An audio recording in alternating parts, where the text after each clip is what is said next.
On this episode of China Uncensored, how China spreads hate overseas. Hi, welcome to this episode of China Uncensored. I'm your host, Chris Chappell. You know, the Chinese Communist Party would like nothing more than to have all Chinese people living under its benevolent rule. But there's a problem. A lot of Chinese people don't live in China, so that puts them out of the reach of the Communist Party. Just kidding. In fact, there's a branch of the government dedicated to just, let's call it, extending the party's reach. The Overseas Chinese Affairs Office of the State Council, or as I like to call it, the Ministry of You Can Run, but You Can't Hide. I've often met people from mainland China now living in the US who just won't talk about certain issues. It's like, even though they're outside China, they're afraid someone's watching them. Turns out, there is. In fact, outside China, the party often uses so-called third-party groups who, on the surface, seem to be unaffiliated with Chinese authorities to keep an eye on overseas Chinese and spread the party's message. Here's an example. Loyal China Uncensored viewers know that recently there have been arrests and investigations of high-ranking members of former Chinese leader Jiang Zemin's faction like Zhou Yongkang.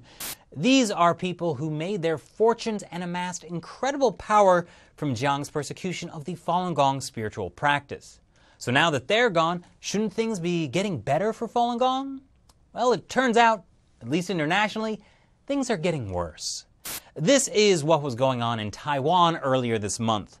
Falun Gong practitioners being physically assaulted outside of Taipei 101. Yes, this is Taiwan, and yes, those are people waving the Communist Party's flag right in people's faces. No, literally.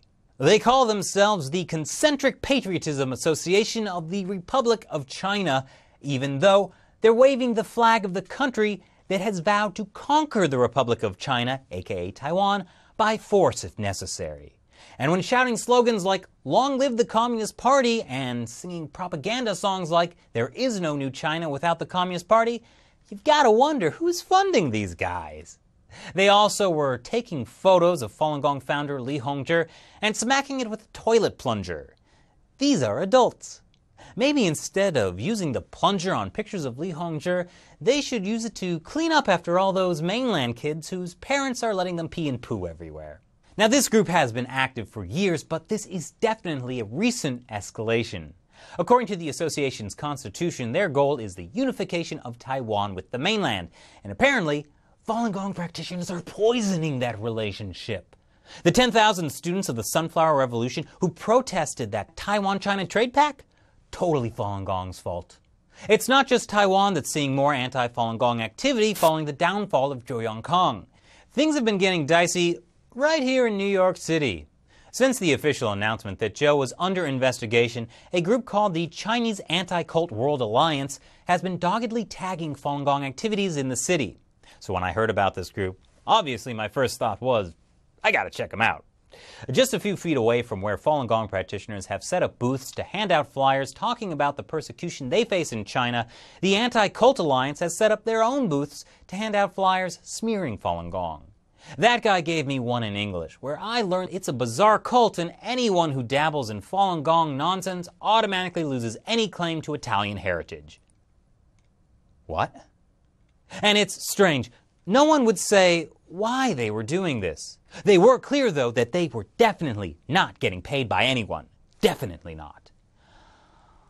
So the Chinese Anti-Cult World Alliance is an extension of the Chinese Anti-Cult Association, which operates inside of China and is the public arm of the 610 office, the Gestapo-like organization set up by the party to eradicate Falun Gong. But because it's hard to extend the persecution to other countries through official channels, one of its members suggested that anti-cult organizations could be set up around the world on the local level that could be funded by the Chinese government through overseas businesses with ties to the regime. But these guys? Nah, they're not getting paid, even though their leader, Michael Chu, who lives in Queens, is pretty clear about his ties to the Chinese regime.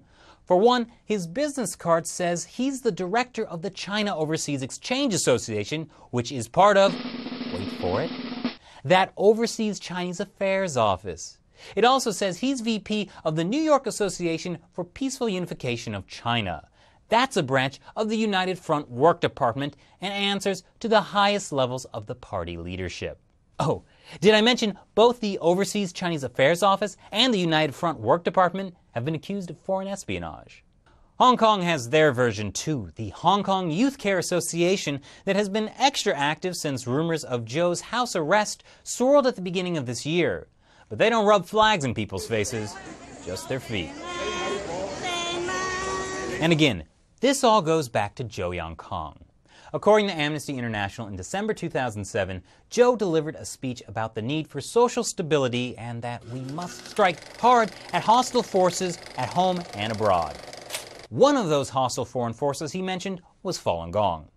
A few months later, violent, large-scale anti-Falun Gong mobs went on a rampage in Flushing's New York, home of the World Anti-Cult Alliance.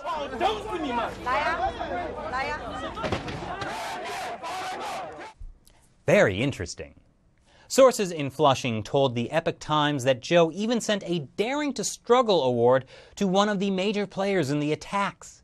And here's the thing, right now, the last thing I would want is pictures of me accepting an award from Zhou Yongkang.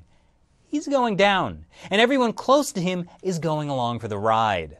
For years, these kinds of groups have been getting funding from the Communist Party, and now their political patrons are being taken out. People on the wrong side of factional infighting in the Communist Party don't always have the longest lifespans. I think the surge in activity of these groups is them panicking. They want to make a big show that they're still loyal to the party in hopes that it will save their skin. But what they don't realize is that the very things they're doing in persecuting Falun Gong are going to be their own downfall. That's karma for you. Thanks for watching this episode of China Uncensored. Leave your comments below, subscribe, and share. Once again, I'm Chris Chappell. See you next time.